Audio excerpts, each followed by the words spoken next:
नमस्कार, स्वागत है आपका हमारे इस विशेष बुलेटिन में। मैं हूं रेशमा आपके साथ और मेरे साथ हैं मेरे सहयोगी शरद मुदगल। आइए नजर डालते हैं इस वक्त के हेडलाइंस पर। युवाओं के समर्थन और सकारात्मक सुझावों पर प्रधानमंत्री मोदी ने अपने नए वीडियो में जताया आभार। पेपर लीक पर प्रधानमंत्री के गुरुवार वाले वीडियो के वायरल होते ही इंस्टाग्राम पर रातों रात जुड़े करीब 10 लाख नए फॉलोअर्स।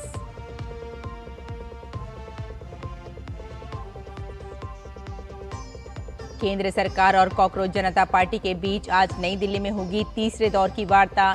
पेपर लीक रोकथाम से जुड़े विधेयक के मसौदे को केंद्रीय मंत्रिमंडल ने दी मंजूरी। अगले हफ्ते संसद में पेश होगा बिल।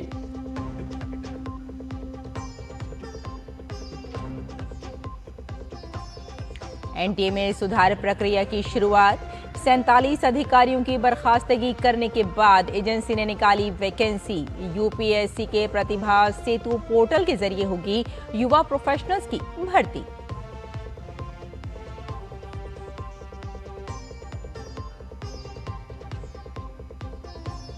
गुजरात, कोंकण, गोवा, महाराष्ट्र, उड़ीसा और राजस्थान के कुछ हिस्सों में आज बहुत तेज बारिश का अलर्ट।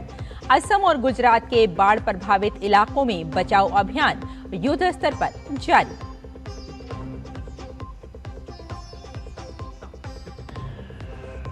और भारत का राष्ट्रमंडल खेलों 2026 में खुला खाता।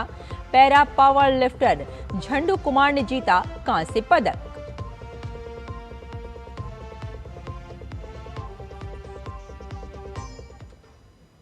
और अब समाचार विस्तार से।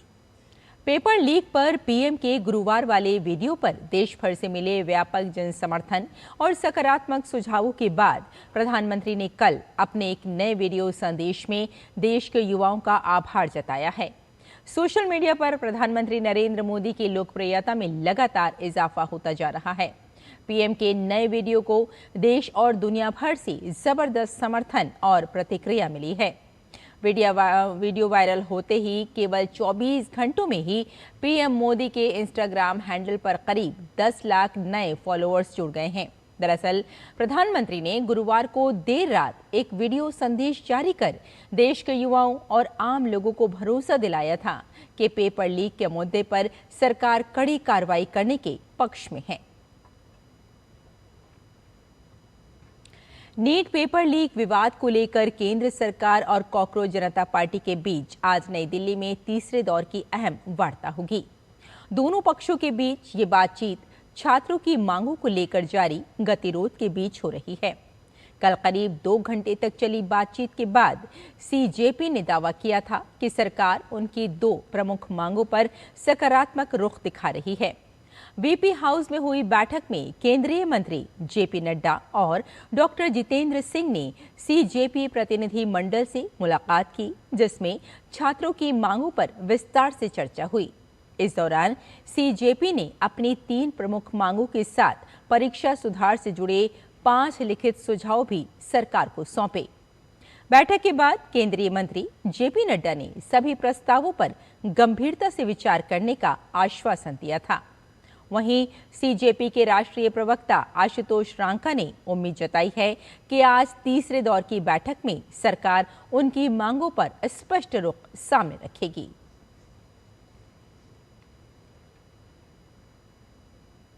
इस बीच नीट पेपर लीक को लेकर जारी विरोध प्रदर्शन के बीच केंद्रीय मंत्रिमंडल ने पेपर लीक के मामलों में कड़ी सजा का प्रावधान सुनिश्चित करने के लिए एक विधेयक के मसौदे को मंजूरी दे दी है। प्रधानमंत्री नरेंद्र मोदी की अध्यक्षता में कल हुई कैबिनेट बैठक में इस विधेयक के प्रावधानों पर विस्तृत चर्चा हुई। इस नए विधेयक में प्रश्न पत्र लीक के खिलाफ सख्त सजा के प्रावधान किए गए हैं। संसद में अगले हफ्ते ये बिल पेश होगा और सरकार की पूरी कोशिश होगी कि ये बिल इसी सत्र में पारित हो जाए। नीट पेपर लीक मामले में नेशनल टेस्टिंग एजेंसी ने अपने 47 अधिकारियों को बर्खास्त कर दिया है। सूत्रों के मुताबिक बर्खास्त अधिकारियों में से कुछ के खिलाफ आपराधिक मामले भी दर्ज किए जाएंगे। ये कार्रवाई एनटीए में व्यापक सुधार अभियान का हिस्सा है। एक दिन पहले ही शिक्षा विभाग के सचिव को भी बदला गया है। अब सरकार परीक्षा प्रणाली को सुरक्षित बनाने के लिए आउटसोर्सिंग व्यवस्था में बदलाव करने की तैयारी कर रही है। इसके साथ ही तकनीकी सुधार और नई टेस्टिंग व्यवस्था लागू करने की भी तैयारी है, जिससे भविष्य में पेपर लीक की घटनाओं पर लगाम लगाई जा सके। सरकार का कहना है कि दोषियों के खिलाफ कानूनी कार्रवाई के साथ साथ जवाबदेही भी तय की जाएगी। राष्ट्रीय परीक्षा एजेंसी एनटीए ने अपने संगठनात्मक ढांचे को अधिक पेशेवर और सक्षम बनाने की दिशा में महत्वपूर्ण कदम उठाए हैं। राधाकृष्णन समिति की सिफारिशों के अनुरूप एजेंसी ने वरिष्ठ पेशेवर पदों पर नियुक्तियों के लिए अधिसूचना जारी की है। इसके साथ ही पहली बार संघ लोक सेवा आयोग यूपीएससी के प्रतिभा सेतु पोर्टल के माध्यम से युवा पेशेवरों की भर्ती की जाएगी। एनटीए ने इस सप्ताह अनुबंध के आधार पर 4 महाप्रबंधक जनरल मैनेजर स्तर के पदों के लिए आवेदन आमंत्रित किए हैं। प्रत्येक पद के लिए शुरुआती अनुबंध अवधि 3 वर्ष निर्धारित की गई है। इन नियुक्तियों का उद्देश्य परीक्षा संचालन, प्रशासन और संस्थागत क्षमता को और मजबूत बनाना है। इसके अलावा एजेंसी ने यूपीएससी के प्रतिभा सेतु पोर्टल के माध्यम से 16 युवा पेशेवरों की नियुक्ति की प्रक्रिया भी शुरू की है। ये पहली बार है जब एनटीए इस पोर्टल के जरिए भर्ती कर रही है। सिविल सेवा परीक्षा में शामिल हो चुके और प्रतिभा सेतु पोर्टल पर पंजीकृत अभ्यर्थी इन पदों के लिए आवेदन कर सकते हैं। माना जा रहा है कि इन कदमों से एनटीए की कार्यप्रणाली में दक्षता, पारदर्शिता और संस्थागत क्षमता को और मजबूती मिलेगी। पेपर लीक के खिलाफ दिल्ली में जारी प्रदर्शन के कारण मेट्रो परिचालन पर भी असर पड़ा है। सुरक्षा कारणों से लगातार कई स्टेशन बंद किए जा रहे हैं। दिल्ली मेट्रो रेल कॉरपोरेशन ने जानकारी दी है, आज सुबह 7:30 बजे से 18 मेट्रो स्टेशन यात्री सेवाओं के लिए बंद रहेंगे। ये स्टेशन तब तक बंद रहेंगे जब तक आगे कोई नई सूचना जारी नहीं की जाती। जिन मेट्रो स्टेशनों के गेट बंद रहेंगे उनमें लोक कल्याण मार्ग, राजीव चौक, पटेल चौक, रामकृष्ण आश्रम मार्ग, Barakhamba road, supreme Court, Seva Tirth, Janpath, Mandi House, Central Secretariat, ITO, Delhi Gate, Indraprastha, Khan Market, Jorbagh, Shivaji Stadium, Jhandewalan और नई दिल्ली शामिल है। हालांकि राजीव चौक, मंडी हाउस और सेंट्रल सेक्रेटरीट स्टेशनों पर इंटरचेंज सुविधा यात्रियों के लिए उपलब्ध रहेगी। रक्षा मंत्री राजनाथ सिंह आज से लद्दाख के कारगिल क्षेत्र के 2 दिवसीय दौरे पर रहेंगे। इस दौरान वे लद्दाख के अग्रिम क्षेत्रों का दौरा करेंगे। रक्षा मंत्री 26 जुलाई को द्रास में आयोजित होने वाले कारगिल विजय दिवस समारोह में शामिल होकर 1999 के कारगिल युद्ध में देश के लिए सर्वोच्च बलिदान देने वाले वीर जवानों को श्रद्धांजलि अर्पित करेंगे। रक्षा मंत्री 26 जुलाई को द्रास स्थित कारगिल युद्ध स्मारक पर आयोजित कार्यक्रम में हिस्सा लेंगे। यहाँ वे शहीद सैनिकों को नमन करेंगे और उनके अदम्य साहस, वीरता और बलिदान को याद करेंगे। और असम में बाढ़ की स्थिति गंभीर बनी हुई है। पिछले 24 घंटों में 15 और लोगों की मौत के साथ मृतकों की संख्या बढ़कर 62 हो गई है, जबकि राज्य के 9 जिलों में 7.05 लाख से अधिक लोग प्रभावित हैं। असम राज्य आपदा प्रबंधन प्राधिकरण द्वारा जारी बुलेटिन के अनुसार नए मामलों में चराईदेव जिले में 7, शिवसागर में 6 और जोरहाट में 1 व्यक्ति के डूबने से मौत हुई है।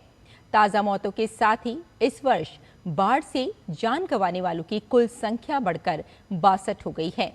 राज्य के चराईदेव, धेमाजी, डिब्रूगढ़, गोलाघाट, होजाई, जोरहाट, कार्बी, आंगलोंग, नगांव और शिवसागर जिलों में 7 लाख से अधिक लोग प्रभावित हुए हैं। शिवसागर राज्य में बाढ़ से सबसे अधिक प्रभावित जिला रहा, जहां करीब 3.5 लाख लोग प्रभावित हुए हैं। इसके बाद चराईदेव में 1.9 लाख और जोरहाट में 1.3 लाख लोग बाढ़ से प्रभावित हुए हैं। इससे पहले बृहस्पतिवार को 11 जिलों में 7.21 लाख से अधिक लोग प्रभावित थे। एएसडीएमए ने बताया कि प्रशासन 7 जिलों में 363 राहत शिविर और राहत सामग्री वितरण केंद्र चला रहा है, जहां 1,15,000 बेघर हुए लोगों को शरण दी गई है।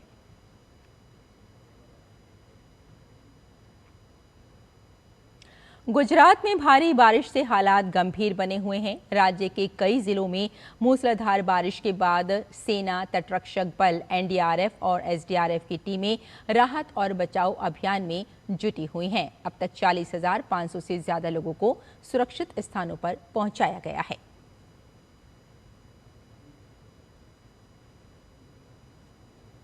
और ग्लासगो राष्ट्रमंडल खेलों में भारत का खाता खुल गया है। पैरा पावर लिफ्टर झंडू कुमार ने पुरुषों के हैवीवेट वर्ग में भारत को पहला पदक दिलाया। पुरुष हैवीवेट प्रतियोगिता में झंडू कुमार ने अपने पहले प्रयास में 181 किलोग्राम वजन सफलतापूर्वक उठाया।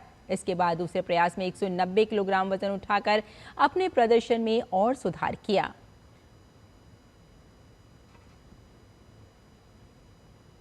तो हमारे इस विशेष बुलेटिन में फिलहाल इतना ही। मुझे और मेरी सहयोगी शरद मुदगल को यहीं अनुमति दें। नमस्कार।